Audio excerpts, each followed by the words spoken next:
You good? All right, ready to go? Yep. Oh, one more.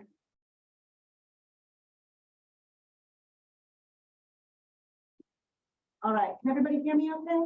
I feel very nice. I'm off screen. Hi, everybody. Good morning. Good. All right. Morning. Bright and early.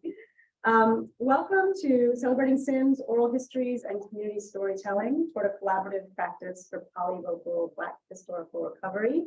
To give you a little bit of background on the project we're going to be talking about today, Celebrating Sims, the story of the Lucy F. Sims School, is an ongoing project that started in 2015 as a collaboration of former Sims School students and residents from Harrisonburg's Northeast neighborhood, along with representatives from the local Black Heritage Center and James Madison University professors and students. Our central goals were to remember the Lucy F. Sims School that served Black students in Harrisonburg from 1938 to 1965, while also drawing together local communities, scholars, and students in the effort to tell fuller narratives of Black life, history, and culture. Today, I'm going to offer a brief overview of the project's development over the past 8 years, and then ask our panelists to speak about their various roles in the project so far, as well as their plans, both with the project and beyond for the future.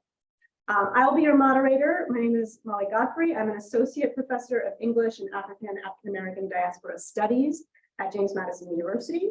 I've published widely, primarily in the field of African-American literature. I have 2 books, one called Conversations with Lorraine Hansberry, one called Neo-Passing, Performing Identity After Jim Crow, and I've also coordinated and co-directed a number of Black archival projects, such as Celebrating Sims, as well as a cool one with Joyce Flower.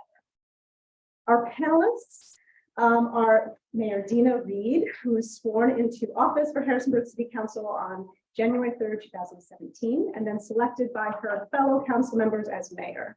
Becoming mayor of her hometown, Harrisonburg, made her the first African-American female mayor in Harrisonburg's history. In addition to holding numerous offices on boards and organizations in Virginia, Mayor Reed has also serves as Regional Advancement Director for Eastern Mennonite University. Among numerous other recognitions, Mayor Reed was recognized by the Virginia Library of Congress as one of the strong men and strong women of Virginia history, and was featured in Essence magazine on the top 100 woke list. Leonard Richards, which right there, right? Leonard Richards is assistant professor in James Madison University's College of Education. He graduated from James Madison University with a Bachelor of Arts in History and with minors in Africana Studies, Interdisciplinary Social Sciences, and Secondary Education in 2013, and a Master of Arts in Teaching in 2014. He's taught social studies for over 7 years at Waynesboro High School in Waynesboro, Virginia, and completed his Ed.D. in Leadership and Learning in Organizations at Vanderbilt University, conducting research focused on recruiting and retaining faculty of color. Mary Beth Cancienne, right at the end, is professor of English education at JMU in the Middle and Secondary Education Department in the College of Education. She teaches courses in high school English methods and accompanying high school practicum, curriculum and co-curriculum, foundations of American education, student teaching, and seminar. In 1999, she co-founded the Arts and Inquiry in the Visual and Performing Arts and Education SIG with the American Education Research Association, and she's published widely in such journals as Virginia English Journal, Qualitative Inquiry, Theory and Practice, and more. And then Renee, last but not least, is the Assistant Director of Furious Flower Poetry Center and Assistant Professor of English at JMU. Her Pushcart Prize and Best New Poets nominated work has been published in Tin House Online, Poet Lore, the Minnesota Review, Southern Humanities Review, Obsidian, Poetry Northwest, Waterstone Review, and elsewhere. Using both the creative and various modes of the historical, Renee writes about Blackness, Appalachian culture, and the joys and complications of inheritance. Right.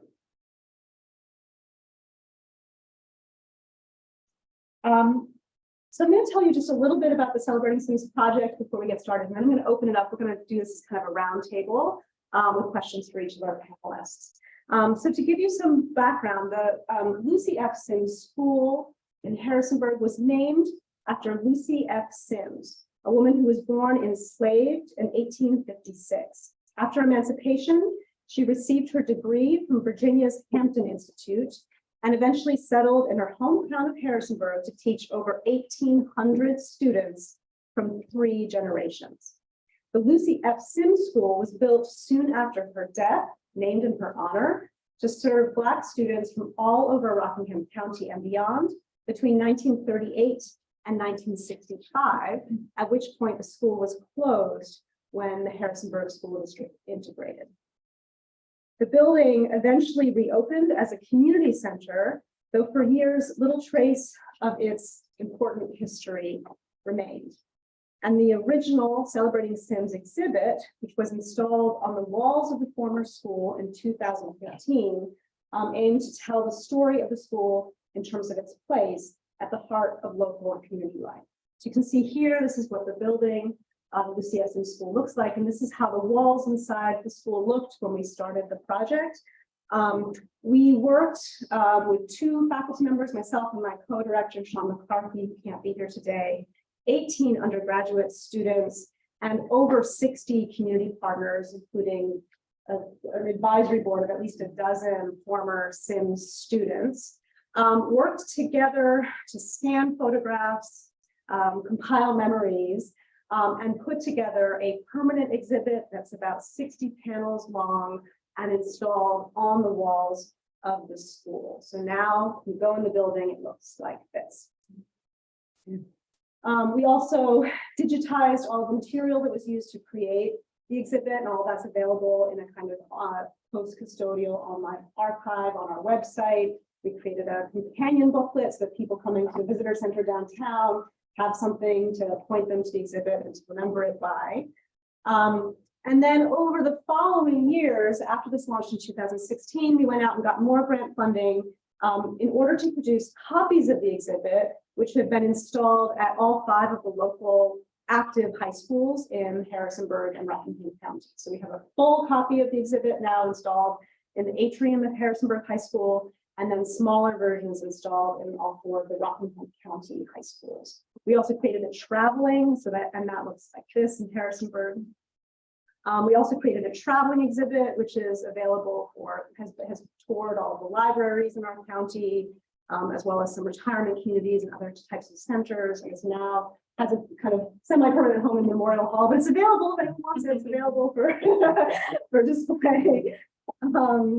And we also got money to create an expansion in the conference room of the original building, which used to be the 1st grade classroom, I think. Yeah, 1st grade classroom of one of the most beloved teachers at the Sims School, Mary Alford Fairfax. So now when you go in the conference room, which used to be her classroom, we have a small exhibit dedicated to Mrs. Fairfax.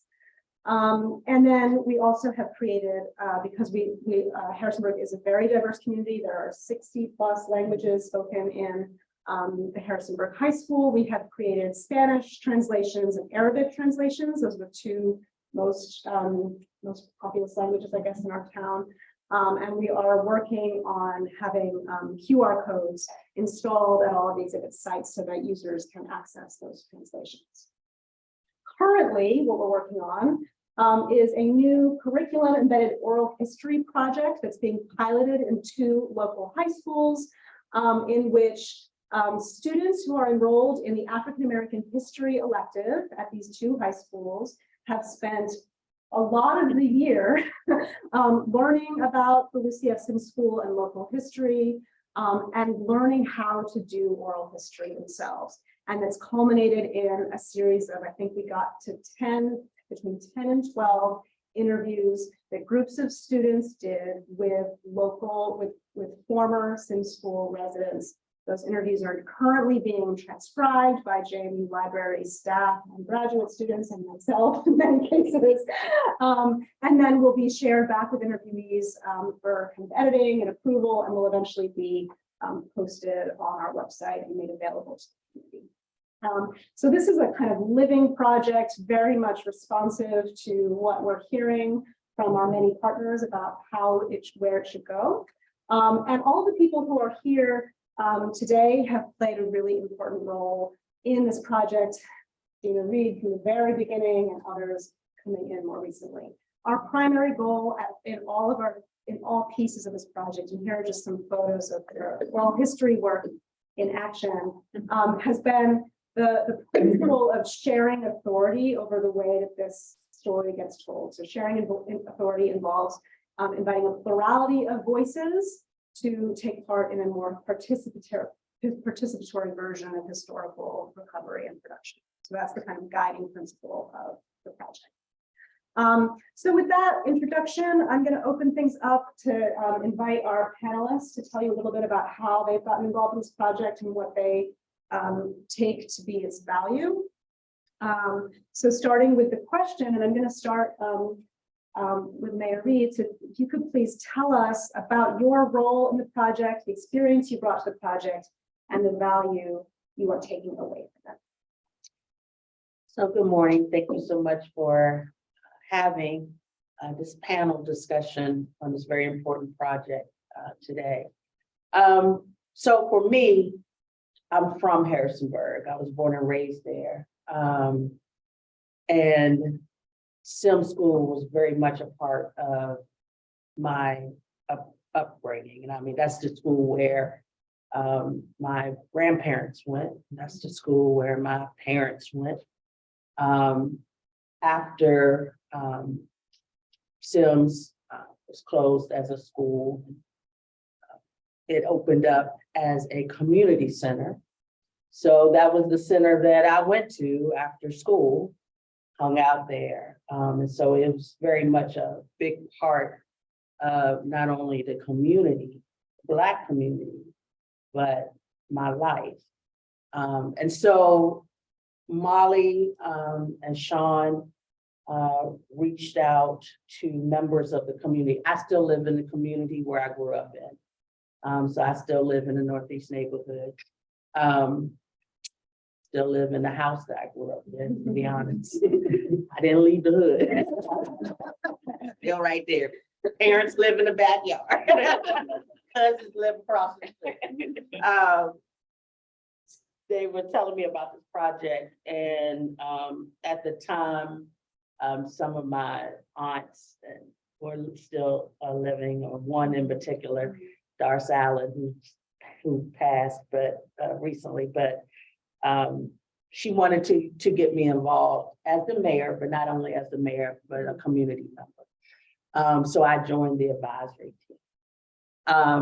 I can say this, if it wasn't, Harrisonburg is 55,000 population. Half of that population is James Madison University. We're a college town.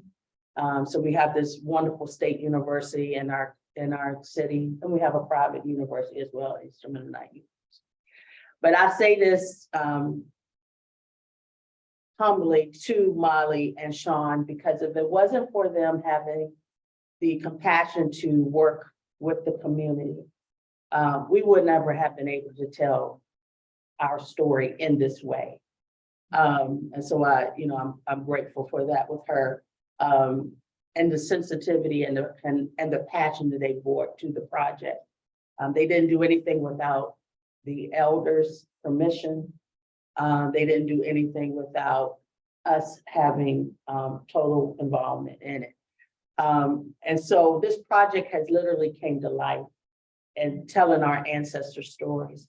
And not only came to life in the SIM Center, which is now a city community center, which my cousin runs. Yeah. This is crazy. Yeah. She's the director of it. But it has, not only is it in the SIMS building, but now it's also in the high school. Mm-hmm. And so the high school students whose families still live in the neighborhood, that younger generation can now walk through the hall, actually the main corridor of the high school, and see their family and the stories. So it's there, as well as we went into the county as well. And so it's been very beneficial for us, and it's well done. That's the other thing. It's so pretty. It's so well done. then I'm very proud of this. And it's made an impact, not only bringing the relationship between the university and the community, because that's a significant relationship that needs to be there. And healed, exactly. Yes, because you said it. I mean, you know, I lived in Harrisonburg. I did leave and lived elsewhere after college and came back.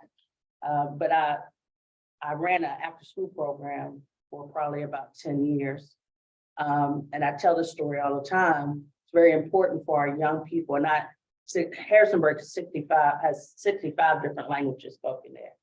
We're 25% Hispanic, 10% Black. And then we just got a rainbow of other cultures there. But I have an after-school program, and I specifically did it because of the Black students in my community. I wanted to still be a mentor for them as it was done for me. We probably live, my neighborhood is probably about, I don't know, 3 minutes away from the university, but we never thought we could go there.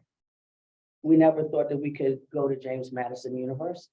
And so that's part of the healing process that Mollie is referring to, because you can have this beautiful state university and then there's a whole community that feels like they're not welcome there. So this project, amongst others, is a good collaboration between the two. And as mayor, you know, it's their responsibility to do that. And they do it well. So, is that my 5 minutes? Oh, but I also want to shout out that you were really central in getting the Mary Alfred Fairfax exhibit done. Yeah. Yeah. So Miss Fairfax, right. So we didn't stop at Lucy Sims. I talk about this as well. When I was at Harrisonburg City Schools, from kindergarten through 12th grade, I only had 2 Black teachers. Mary Fairfax was my first grade teacher, and Barbara Blakey was my teacher in business typing teacher in high school. But they were more than teachers, of course, to us. They watched over us. They made sure we got what we needed. And so after we did the Sims project, then Mollie called me and said, hey, I got a grant. What can we do? And so then we did panels for Miss Fairfax, which her niece was involved with that as well. So, yeah. Which is nice because the conference room is, the main exhibit is in the main hallway, but the conference room is one of the most frequently used rooms. And it's also one of the rooms where, and your other cousin, Bill, was saying that they took great pains to protect the room and make sure that they didn't, so you can really see the classroom in the conference room, the kind of architectural features of it. Right, so that first picture, right here, that's me and Stephanie. Stephanie's my cousin who is the supervisor, but that's actually Miss Fairfax's room that she taught in at Sims. So that's where the exhibit is. In that one. All right, that probably is your question. Yeah. All right, Leonard and Mary Beth, you talk about your involvement in the project. So I actually started off as more of an observer to this project, but I'm an alumni, excuse me, of James Madison University. So I'm teaching in the college that I graduated from, which is wonderful. But I've done several projects, not just at JMU, but even through my doctorate, where I was using historical analysis and oral histories to create this story about what communities look like. And I'm originally from Culpeper, Virginia, so those of you who are familiar with that area, it has a very tight-knit community, but it also has a very hidden history, especially when it comes to Black history, especially when it comes to racism. And Harrisonburg does as well. Virginia does. And so there's no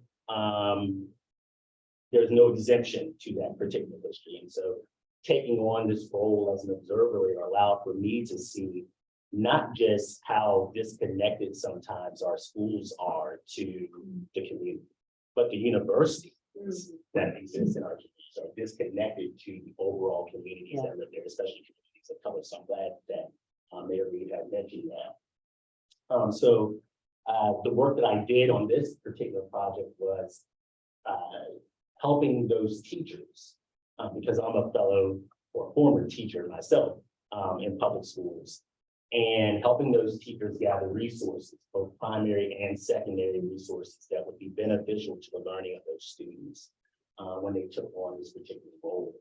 And because of this project, it is helping shape my current work and trying to connect our university. Maybe you'll see it later in the slideshow, but connect our university and its history and its hidden history, JMU's hidden history, to the community at large, and trying to get those narratives out there. So not just that the Harrisonburg community understands what's going on and what has happened in the past, but those students, the students that we teach in our classrooms every single day understand local history of Harrisonburg and why it's important to know that. Yeah. Yes, and so my role in the project was that Mollie and Leonard and Sean, who's not here, we wrote 2 grants to support the 3 teachers, and then 2 JMU social studies student teachers that would be in the classroom working with these teachers to implement the curriculum. And so we received a College of Education mini grant for $2,800. And then a JMU research and scholarship grant for $3,800. So that helped to have the teachers and the student teachers and other faculty and the digital libraries team from JMU come together in the summertime at the Lucy Sim Center and collaborate and start working on the project that would be implemented in the high schools. And so this particular project started this past summer. And then the interviews were implemented in January. And so the experience that I bring to the project is that I always teach haiku English methods, and then I always also teach the practicum. So for 18 years, I've been in the high schools, in the middle schools, both supervising student teachers and also supervising practicum students in those schools. And I was able to, in the summertime, find 2 JMU social studies students that wanted to really engage in this project and pair them, talk to the educational support center and say, hey, we've got this grant and we're going to be, we need to pair these 2 student teachers here at JMU with 2 social studies teachers in the spring for their student teaching. And so we want our student teachers to experience this while the teachers are implementing the project. And so then the value that I take away from this project is just how important the hidden curriculum, the curriculum that's lost, put aside, not told, that be placed at the center of the curriculum in our methods classes for teaching future high school and future middle school teachers. Is that hidden needs to be in the center. So that's the value for me. Did you want? Yes, and so then we'll talk a little bit. The teachers are not here, and the student teachers that were paired with the teachers who implemented this project, and they're not here today. So Leonard and I want to tell a little bit about the development of the curriculum, the objectives and the big understandings and the questions and all of that in developing this curriculum project. And so let's see. You have your compelling questions. Oh, we have the compelling questions up. Okay, so Leonard's going to share our compelling questions. Thank you, Mollie. So it's really important to understand, and what we wanted our teachers to understand is that African-American history is not always about what has happened to us, right? It's also about the things that we have done for ourselves. Right? And so in this particular project, and what Mayor Reed did an excellent job of bringing this to the forefront as well, is how our local communities were impacted in some way by desegregation or segregation. Also thinking about how segregation shaped the historical narrative in Harrisonburg. And that's one of the questions that we wanted we wanted those students to answer as well as they continue this project. We also wanted to talk about the role that education plays in the development of a person in society, right? There's a reason why schools were segregated. And that segregation existed because they wanted to separate the races from learning together, right? And so when we look at education, how can education shape these learners or shape those learners that went to this particular school in their society to become better citizens, to become more part of that imperfect, right? And so we wanted those students to take a look at those questions or look at these from an essential standpoint. It's no different than the K-12 standards that exist and by BDOE, if you look at a curriculum framework, and you see that present in those standards. And so what we want to say is that this oral history project was implemented in an African-American history course. So in 1920, the state legislature and the BDOE mandated that we could have high school African-American history elective in every high school across the state of Virginia. And so you see this course in most high schools now across Virginia. And so this is where this project was being implemented. And when the teachers designed the project, and I'm moving on now to the objectives, is that the teachers and we all decided that the students would work in groups. And so this would be a team effort. And so each group of students, whether it's 4 or 5 students, that they would each be responsible for conducting one interview with someone who attended the Sim school in the 1950s and 60s. And that the students would research the history of Sims. There were field trips, so they went to the Sim Center and they spent a day there. They organized and created a list of questions, which Renee is going to talk about soon. And they communicated with the narrator, interviewed and recorded the conversations with the narrator, one of the students that attended Sim. And then the students would create an oral history of the Sim school and discuss the impact that the national movements had on local communities. And I talked to one of the student teachers that participated in this project, and Michael Chirones, and he said that the teachers did a civil rights unit, and they connected this unit to civil rights in January. But now everything, after the students conducted the oral interviews and they had this experience, now everything they were doing from January through May, they're just coming back and they're connecting everything to the interviews that they conducted and the stories that they heard from these interviews, which were about 50 minutes to an hour. And so that was a wonderful takeaway, that now the students have context with what they're learning. And I'm really glad that, and we can move on to the Next one. next slide as well. Yes, Yeah, absolutely. I think so too. I'm really glad that Michael had brought up his perspective on this and his experience with the particular project, because as I ended up looking at some of the transcriptions and listening to these teachers talk or interviewees, excuse me, these interviewees talk and ask these questions to the individuals that they were speaking to, I thought that it was an excellent way that these students are now bringing in history from individuals living, right? A lot of times we hear the story from a secondhand account, right? And that's usually how our narrative is told. And so with these particular interviews, they're conducted by high school students. And Geneva Libraries really helped us out with the transcription piece. So putting things out there on Otter AI and using that technology to make sure that words, not only that those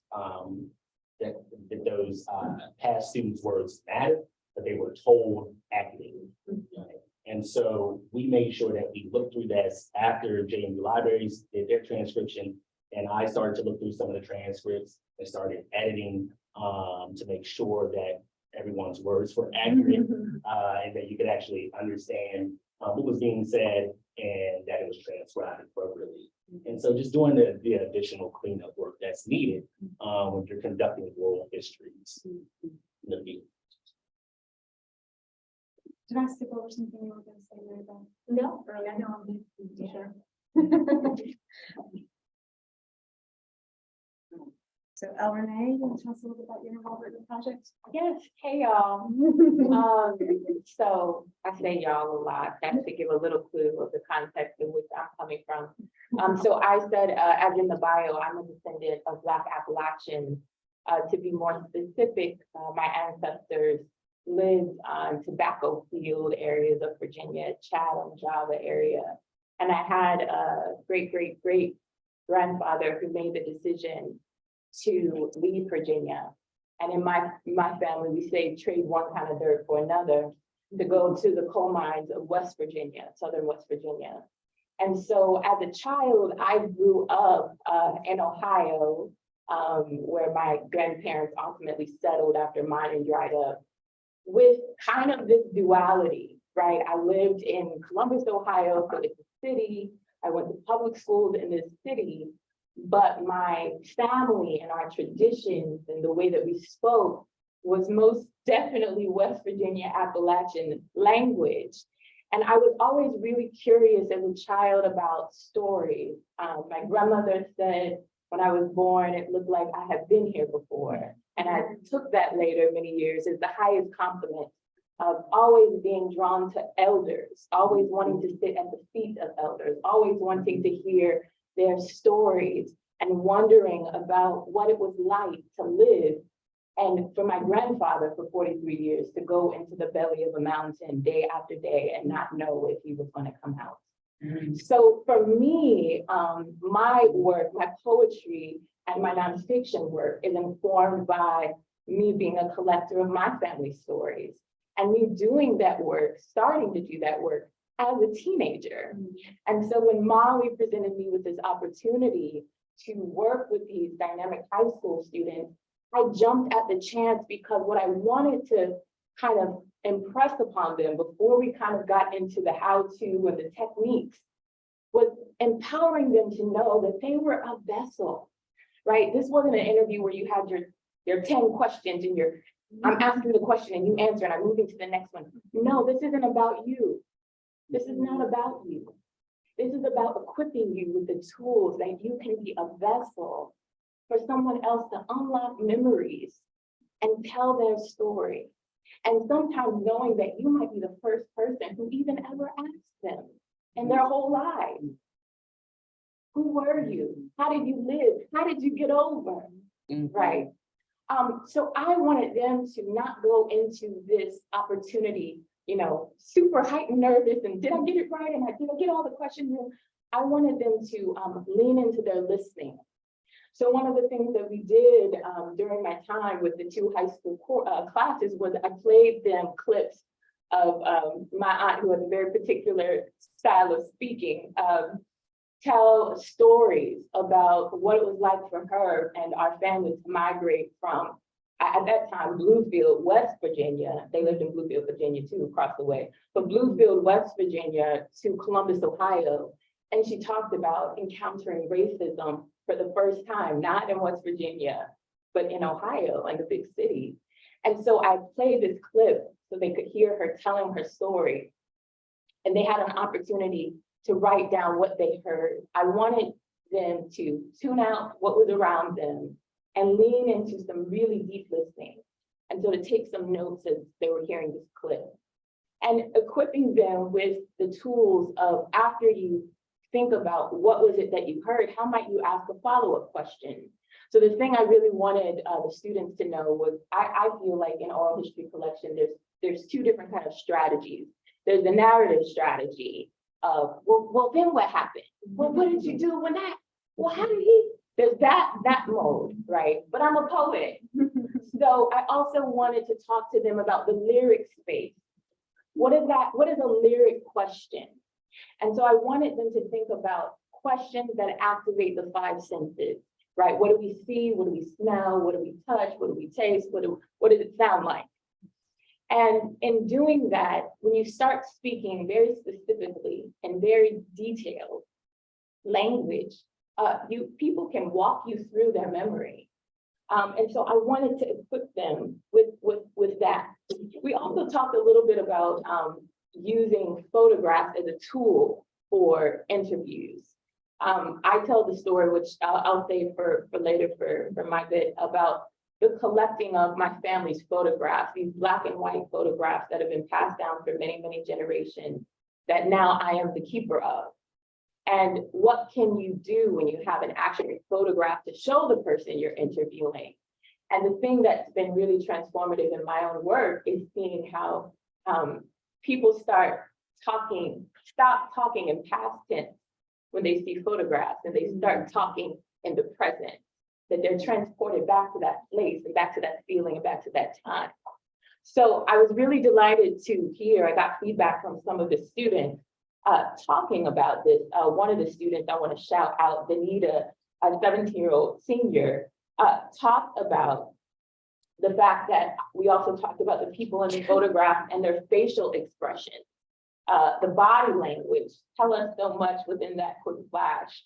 She said it shows that the people that, if we show it to the people that we interview, they can unlock memories that they never knew that they had. And I was so blown back when I got this feedback that was something that really resonated with her and that she actually shared with her mother. So that was quite delightful for me.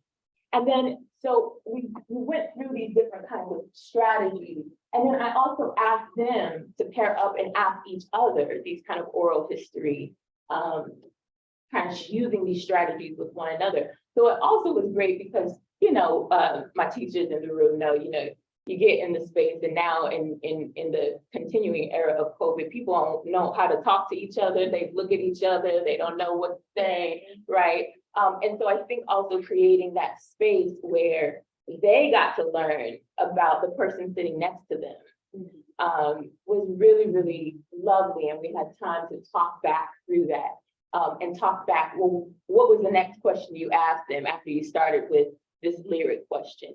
And then the class got to see how their peers were coming up with strategies for asking these follow-up questions, for making sure that they knew you didn't want to ask a yes or no. That's not going to take you anywhere, right?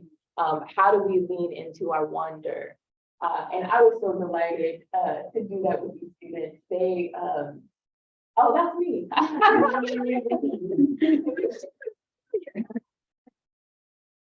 was so delighted to work with these students, to hear there's something that is really empowering for me as an educator, for the students learn about history from, you know, books, right?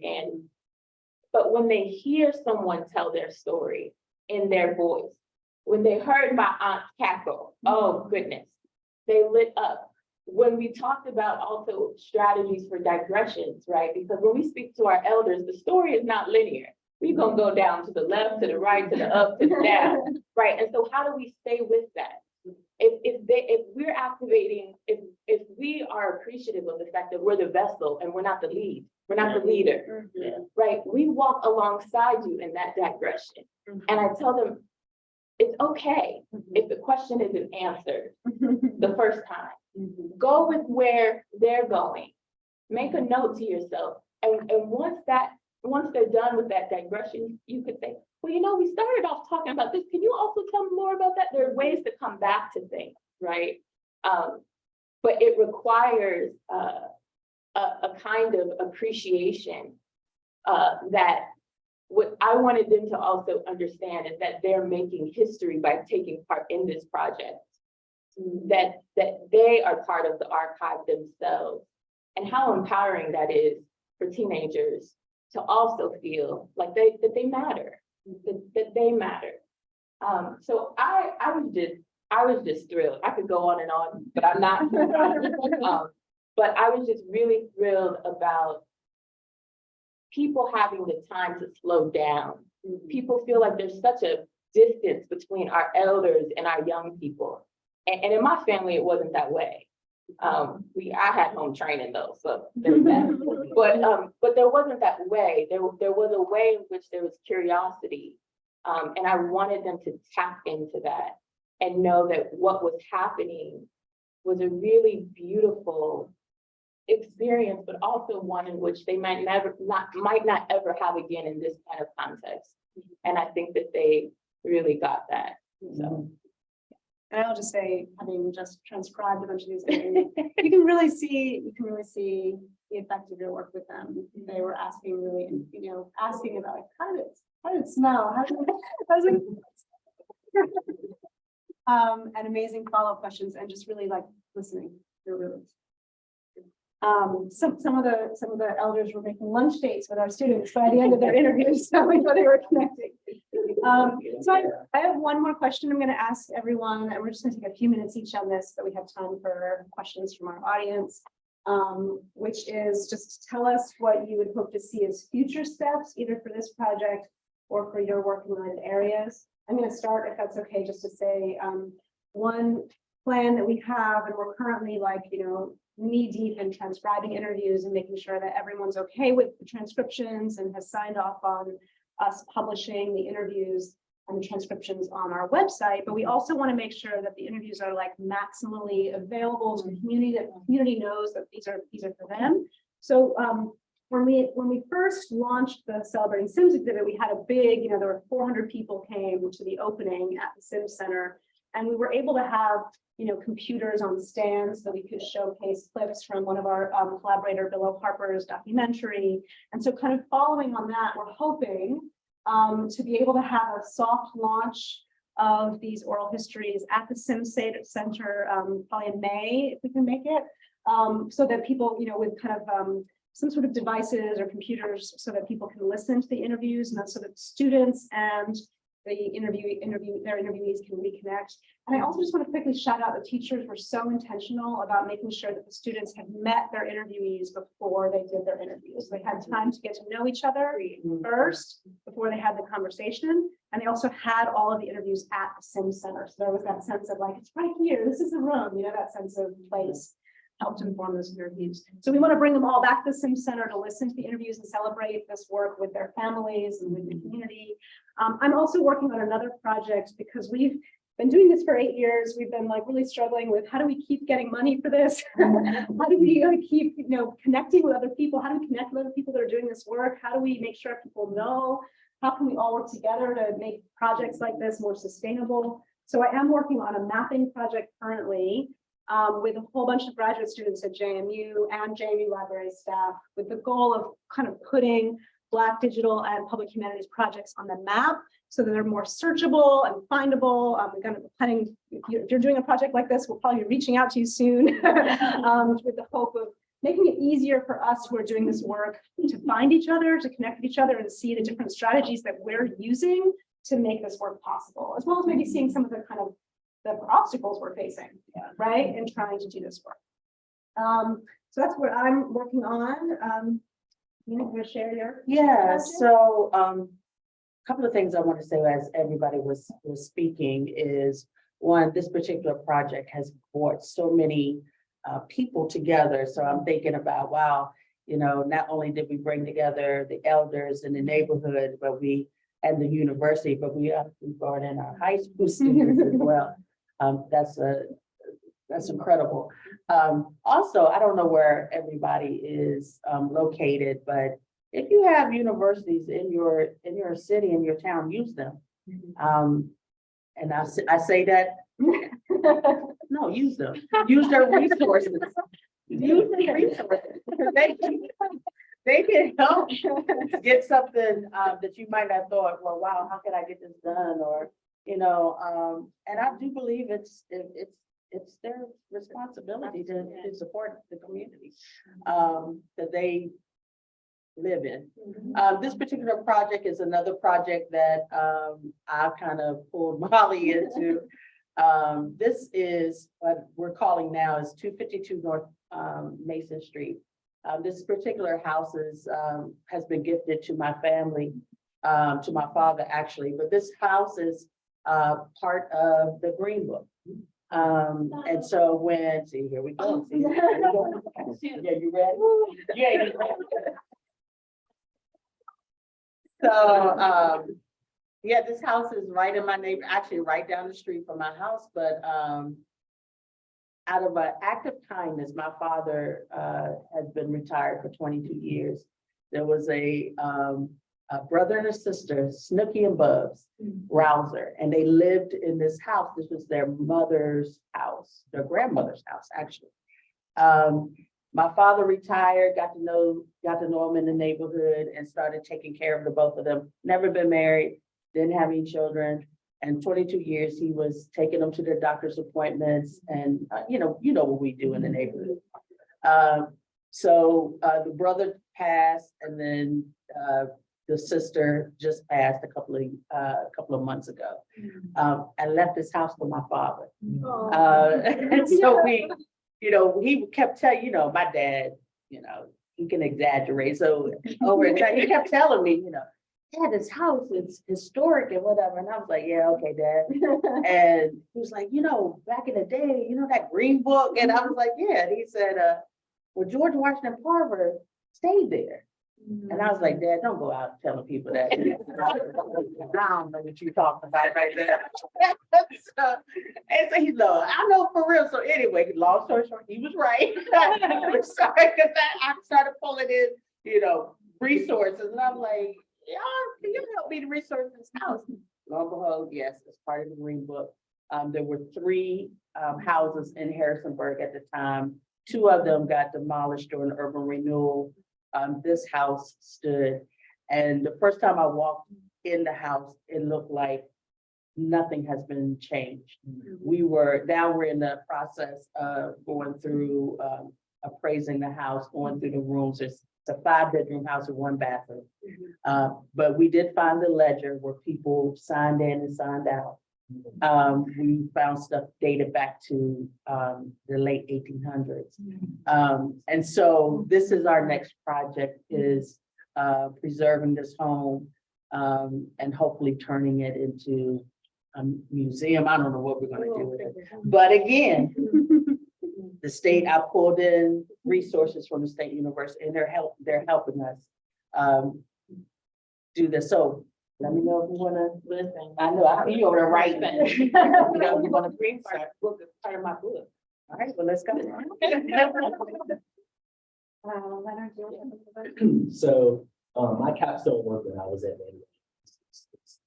hiring and recruitment of faculty of color in the College of Education, and how to up those numbers, because if we look nationally, roughly 6 or 7% of college professors are African American.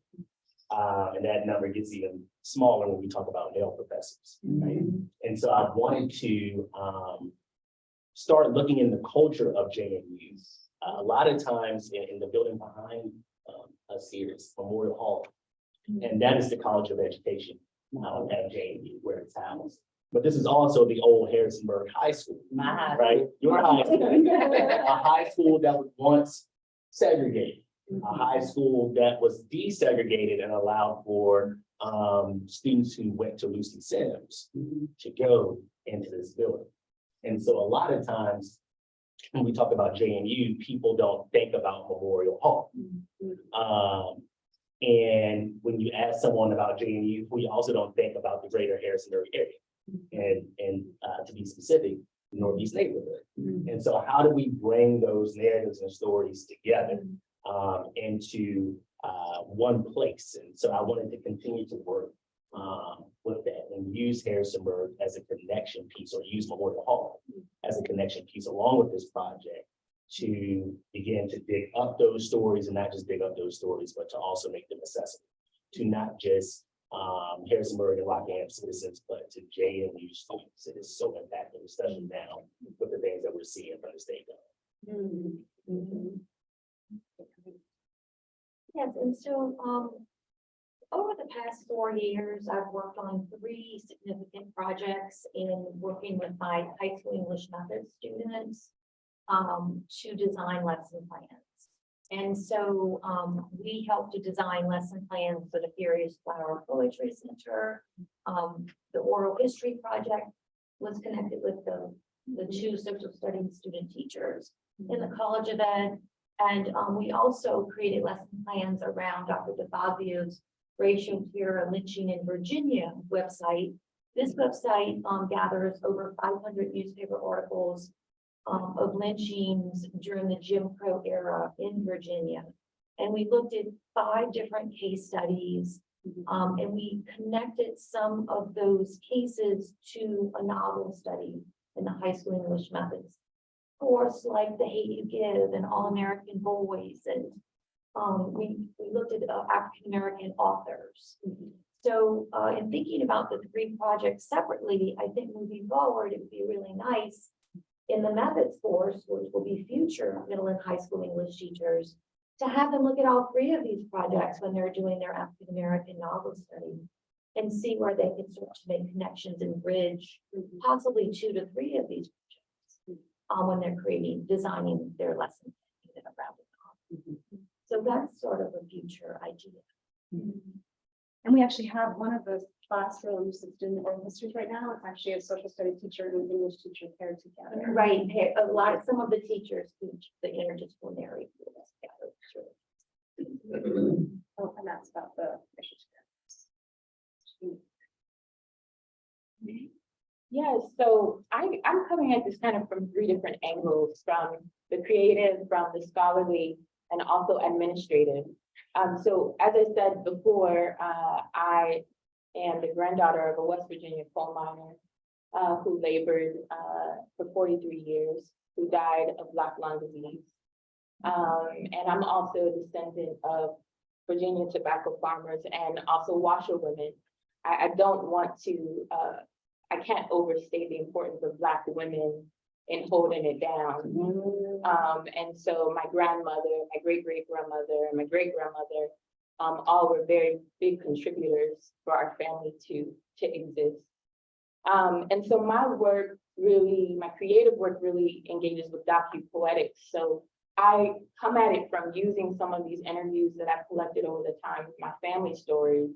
And I don't do a complete transcription for a nonfiction kind of way. That's another project that's off to the side. But for my creative work that's forthcoming, my manuscript deals with translating these things into poems. So I have a poem that I actually just won my first international prize. And the poem is on Rattle's website called Shoes, and it's about this story my aunt tells about another family member who was so tired of wearing saddle shoes for year after year after year after year, because in our family, we didn't replace what we could repair. We just repaired and repaired and repaired, that she tried to burn these shoes on a coal stove and instead burned herself.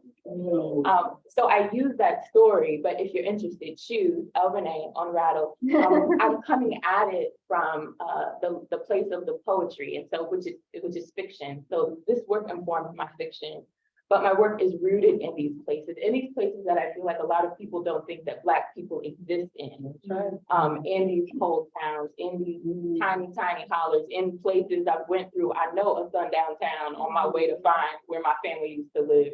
That theory led me astray. That's another story. But I think that's very important, that when we talk about Black Americans, that we talk about the fullness of who we are and where we are in place. So that's my work. But I also am interested very much in what does it mean to inherit as a Black American? What does it mean to pass down and ascribe value to things for people who were once considered property themselves? What do you own? What do you own? What stories do you own? What are the intangible things we own? But what are the things we own? Like my great-great-great-grandmother's Bible that still has the hair of women in it, right? Because of my family, we cut our hair based on the moon cycle. I have that, right? So I'm interested in that. Who decided this was important enough to save? That's part of my scholarly work, right? And then administrative work. So as Mollie said, I am the assistant director of the Harrisonburg Flower Poetry Center, which is the nation's first academic center for Black poetry, and is housed at James Madison University. And so Harrisonburg Flower Poetry Center was founded by the tremendous and amazing Dr. Joanne Gavin, who is a trailblazer in Black scholarship, Black literature, and also in American letters, and was mentored by Gwendolyn Brooks.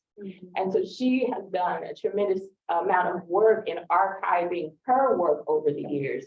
So a beautiful asset that we have at JMU Libraries is actually Furious Flowers Archive.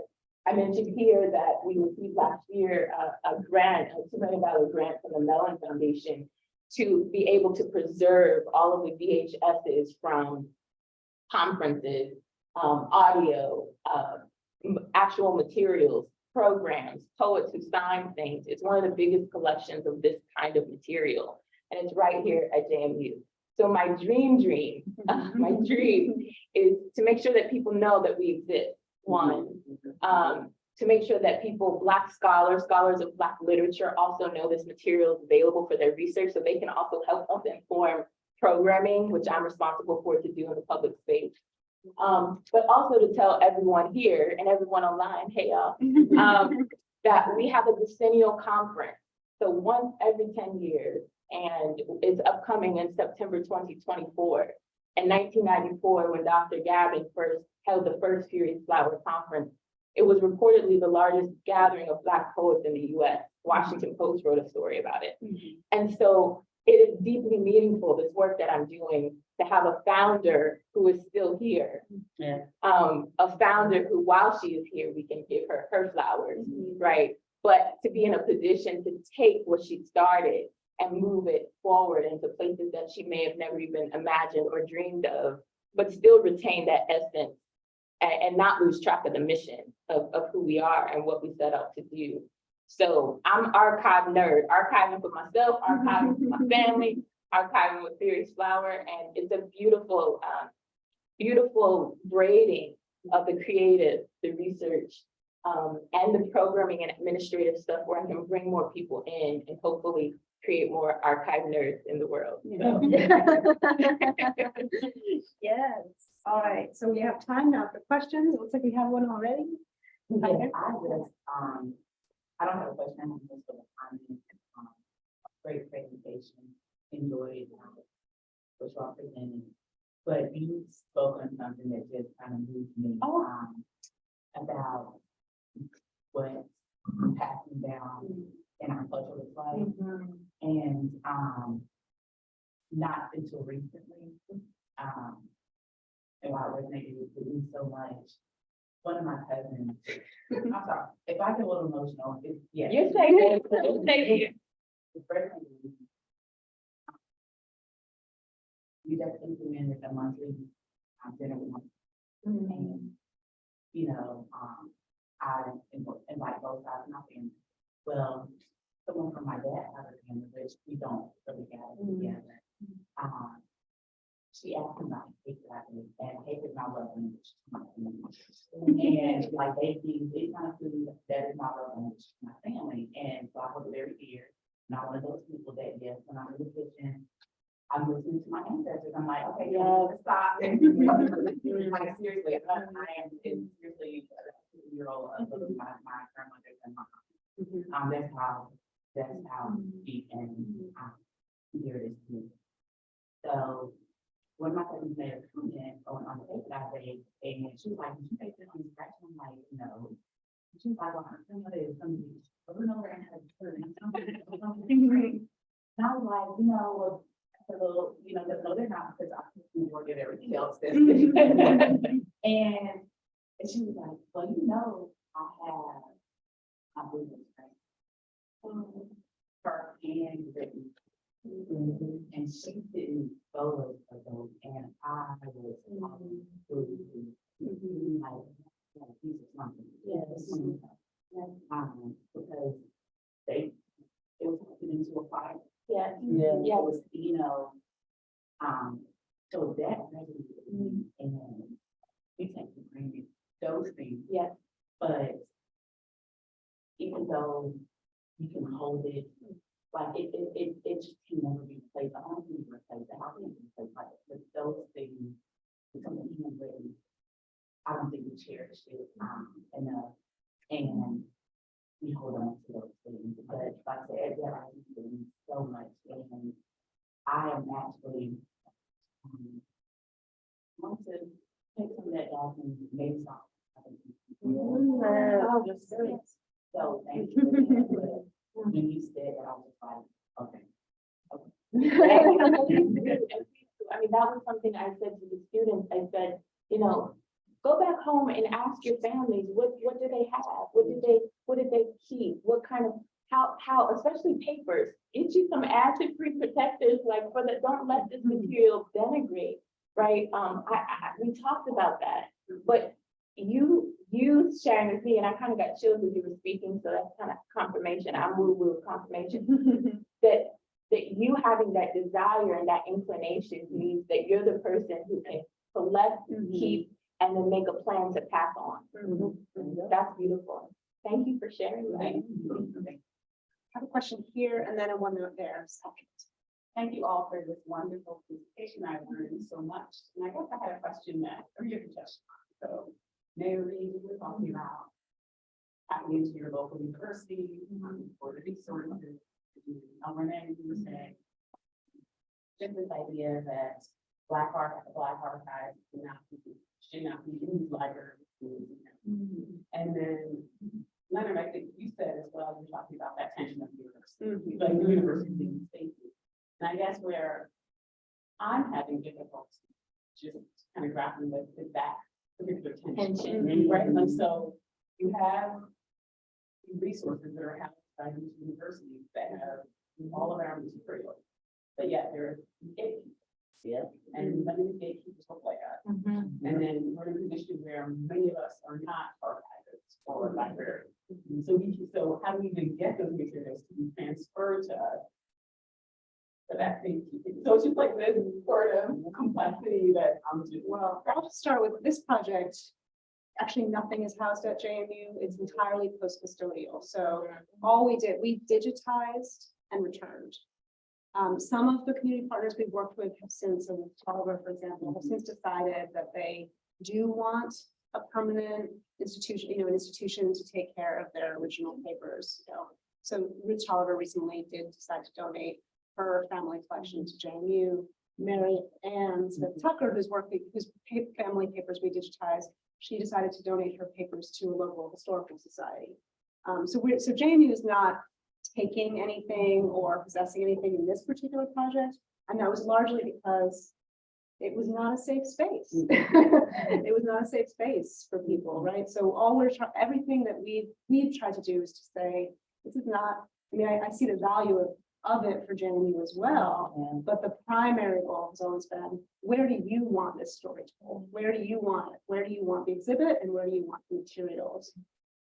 The biggest issue we've had is technological. So, digitizing the material, not everyone has access even then. But there's a computer lab at the city center. So we're still working on making sure that people know that it's for them. Because I think even just the fact that JU's involved is like, oh, right. But that's how we decided to treat that tension. But I think it's just, it's a long-term trust building back and forth process. Yeah, so for me, and I know we want to make sure everybody has time, and we only have 11 minutes. But I used my platform as mayor to push back on the university. And that's what I did, because I knew that, there's times where the university would come to the community because somebody needed something to be, maybe they needed tenure or they needed whatever. And then they would come to the community so they could get whatever they needed. And so once I became mayor, I was like, we're not doing this anymore. And so holding, we either going to work together and you're going to support us, or, we're going to keep going down this road of tension. And there's a lot of tension. Now I want to say they have stepped up. I talked briefly about an aunt that I had, they just named a building after her on campus. And so I do see JMU wanting to heal those wounds, but you're going to have to push back because they have resources that we don't have, right? And that's what we need, right? We need their experience, that we need their resources to help us tell the stories that we need to tell. So to answer your question, kind of two different things. So the slide I was saying that Black archives are not only relegated to these places. What I wanted the students to take away from was you have archives in your home. You have things that you know, your family has carried with them. And so I want them to think about archives not being, you have to go necessarily outside your space to access. So that was one thing, was just trying to empower them to see themselves as archivers in the making. So that was that, just to make sure that was clear with the slide. I think when it comes to Furious Flower, our founding director, Dr. Joanne Gavin, worked with, after we got this grant, we, as Mayor Reed said, we didn't have the resources to do this work, nor that's why we applied for the grant, nor the funding. And so one of the things that's been really beautiful is that we have really truly partnered with the library, predating my arrival at JMU. So I moved into this position in August of last year. There was many years spent thinking about what is the plan for all of this material that Dr. Gavin had collected for 40+ years. There was unfortunately a flood in the basement of Furious Flower, and that made everybody say, we need to think through this. But then there was a year planning. Once we got the grant, we have a project with various different entities at JMU Libraries called the Flowerings Project, where Furious Flower leaders and staff meet with various different people at the library to talk exactly through what you're talking about, that tension. What does it mean for an institution to capture Black poetry, right? How can you capture poetry, right? What kind of ethical considerations do you have to have? So we are meeting and talking through that, even going down to, which I had a meeting yesterday talking about the descriptions of metadata. Yeah. And making sure that the librarians who are doing those descriptions are well versed in, you know, equitable anti-racist ways of describing the material, right? But we want to make sure it's publicly available for scholars, researchers, and people to know that it exists, right? But the libraries have been really wonderful partners in laying these tensions out and actually talking about them, not just pretending that they don't exist, right? And also not moving without, we're moving in partnership. People are not making decisions for our archives. And I think that was very important when it came to Furious Flower. Personal archives, I would say family stuff right now, to get to that third part of your question, I'm actively doing right now, which I haven't in 20+ years of doing this work, is writing deeds of gift. So a legal document to give to all of my family members to ask them, what do they want me to do with this material after they're gone? They're all knocking on between 81 and 90. And so I'm asking, do you want this to stay in the family? Do you want this to be made available publicly? Would you want this to be publicly made available at a library or at an institution? And they get to tell me what happens with that. So those are really important ethical questions. Thank you. Yeah. Thank you for that. Yeah, quickly, because I want to make sure we get to her. Well, no, we can just go to, yeah, I think that's. Oh, not last question. Okay, thank you all very much. This has been such wonderful information, and I truly appreciate it. I also want to say to you, I really wish I had my old family recipes, especially when I'm around. But my question for you has to do with the fact that, with your approach to history or teaching history, which I absolutely love. And I wonder, in today's politicized educational environment.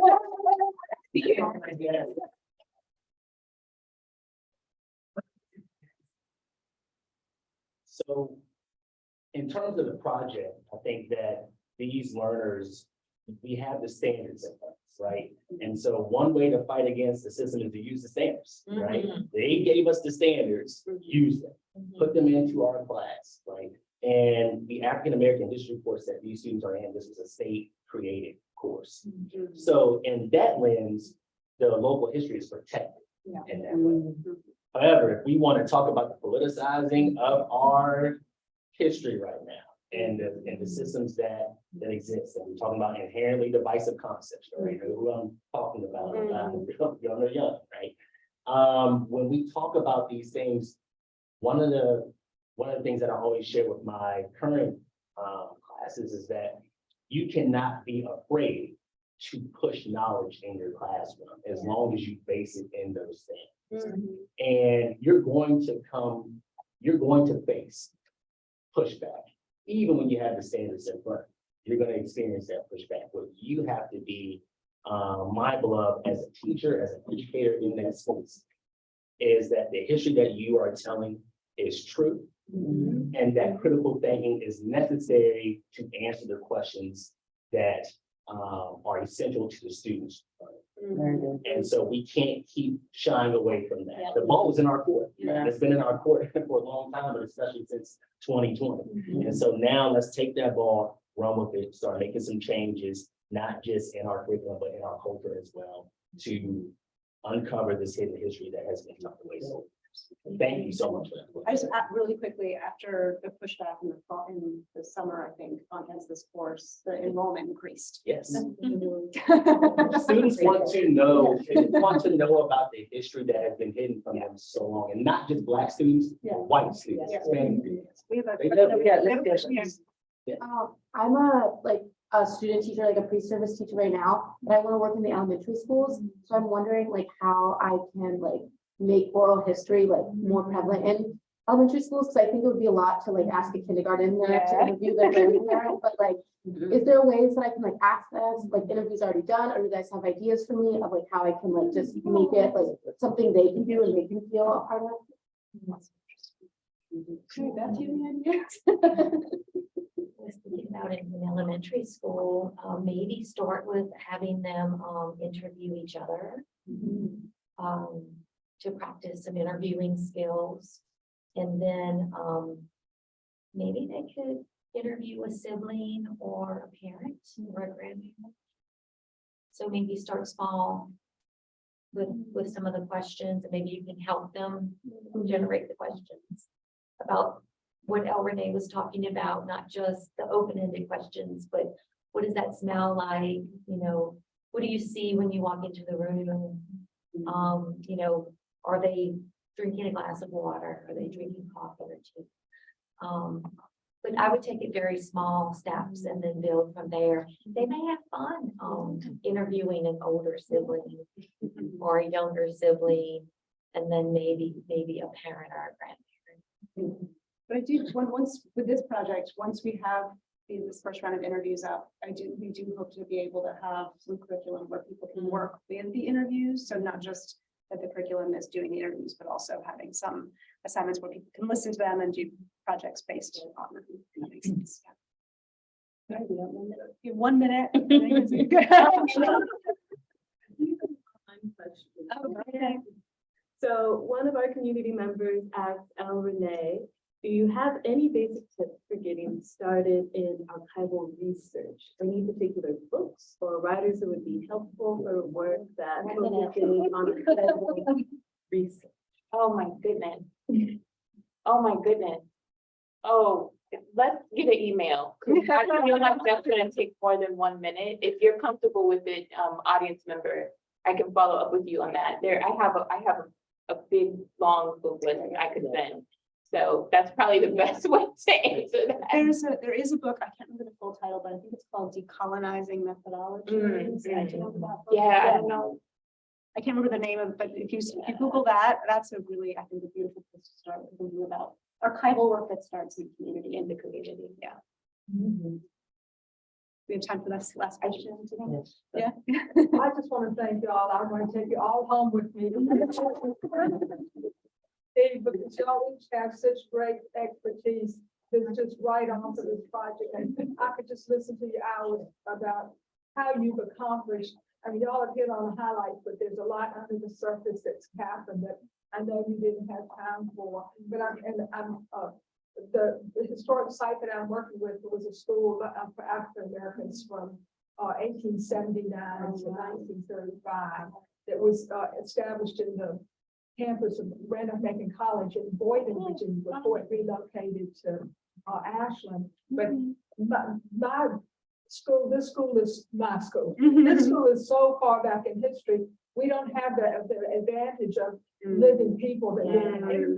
And in that gap becomes the knowledge gap, and the community doesn't know about this school. And they're just so sporadic, so I don't have the synergy of that enthusiasm of that, but I think I can use storytelling. And I found out when you start spewing out a bunch of names and it's just people's names, but I'm really focused on storytelling. I think, Renee, you probably are the pivotal character in helping bring alive these people that existed and done remarkable things that, you know, what I call silent heroes. that Nobody, you know, nobody knows about. And now when you say you did what? You know, and how did that came to be this way? And I want the world to know about this, but you know, as a non-storyteller, not as a poet, but I know that's so important to try to make people enthusiastic about history that's beyond the reach of their generation, and even another generation back.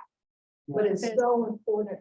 That's one thing. But and the other thing, the resistance from schools with attention, and also tension from the community. I think the mayor kind of approached that in the sense that I know it's a community that my grandmother lived in, but I don't know. And so I'm a stranger to them, an old white lady. They don't know me from squat. And I try to figure out there's silence. And in the South, as you probably know, there's a saying, if you can't say anything nice, don't say anything at all. And I think that's behind this. They don't want to tell this old white lady these stories and they don't want to stir the pot. Because you're talking about a rural, and maybe Culpeper might have happened. They don't want to stir up this pot because they don't know what's going to come to the surface. So, you know, they're hesitant. I know I want to get them these wonderful community people involved, and I've met some of them and they're wonderful, but I hit that silence wall. You know, I think I don't know how to break through this silent wall it's really stopping this wonderful, I think, evolution of knowledge to come forth, because they don't want to stir that pot. They don't, in a rural community, you know, everybody knows everybody. You start that thing rolling, they don't know what's going to happen. Well, I'll say when we started this project, one of the things, I know we're out of time, totally out of time, but there was a lot of frustration in the community, JMU people coming in to do their projects, but also coming in to do their projects about that neighborhood's opinion. That was like, no. So I think that one of the things that really helped this project move beyond that wall was not only that the community members were at the center of it and their interests and their goals were at the center of it, but also that we were doing celebration. We were doing a story about what they achieved, what they accomplished, how they survived. And this is story is a wonderful opportunity because their successes was abounding, you know. So, and that's what I want to get. And it's a situation where whites and blacks cooperated. In fact, in the time you don't want to just be going about who did horrible things, but it's a wonderful, you know, these stories of blacks and whites working together to make this school happen. And I want that story to come to light too, but we don't hear a lot of those. You know, it's who beat up who did all that. And I don't want that to be. So Thank you. Thank you for sharing. Thank you.